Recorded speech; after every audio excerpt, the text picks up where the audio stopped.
Okay, Drz supermoto part 2. Probably noticed in video 1, at one point I referred to that thing as a caliper. It's clearly a master cylinder. The point I was making was that the original caliper on the DRZ is a 2-pot.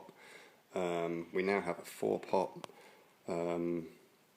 That master cylinder is obviously only designed to drive 2 pistons, so there's quite a lot of travel at the lever, and you're not going to be pulling stoppies on it.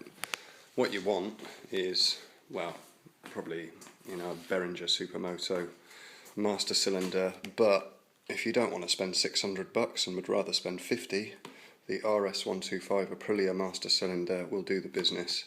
The Husqvarna got decent caliper and disc, so yeah, that got me hella good lever, and didn't cost the earth. I think I got the cylinder, the lever, the reservoir for $50 delivered or something. Bargain. Alrighty, back to the DRZ. Lowering. Chopped the seat, okay, pull the staples out, hit it with a belt sander. I think I took about 30mm out of that and then put a funky little step in it. Staple it back on, job's a good one. It's not the tidiest in the world, but it was my first go, so there we go. Front end, I already had these bar risers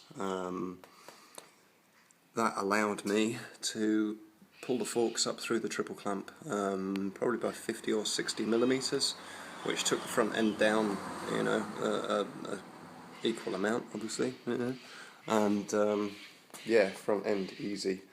Back end, a little bit more involved. My mate, the crash shot engineer, made me up some lowering links.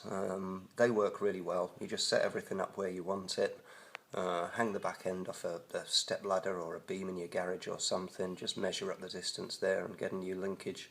These are 25mm over standard, so it works for lowering. On the downside, a longer linkage means more leverage, so it puts more work onto the shock. That makes your shock feel kind of squishy. We just whacked up all the preload. I think my wife weighs 50 kilos, and that was enough to get us around the problem. If you're lowering the bike as far as we are, and you weigh more, 70 kilos or something, you might want to think about a heavier rate spring, possibly. Or you could get your shock professionally lowered and, eliminate the linkage problem completely. Last job was to take a big old chunk out of the side stand and just tig it back up. I think I took about 40 or 50mm out of that. There we go. Something else that I missed last night talking about the chain is that the DRZ takes 520 chain, the MC22 Honda takes 428 chain. So what we've done is use the original DRZ front sprocket, use the 520 chain, and the rear sprocket we've gone with a Kawasaki 450 rear sprocket.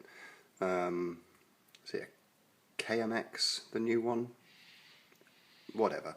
It's a 2013, 2014 Kawasaki 450 dirt bike sprocket.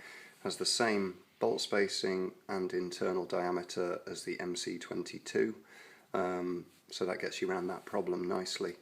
No machining, nothing special, it's just a straight swap. So there we go, the DRZ. All we've got to do now is make it pretty. Okay, let me know what you think. Cheers for watching.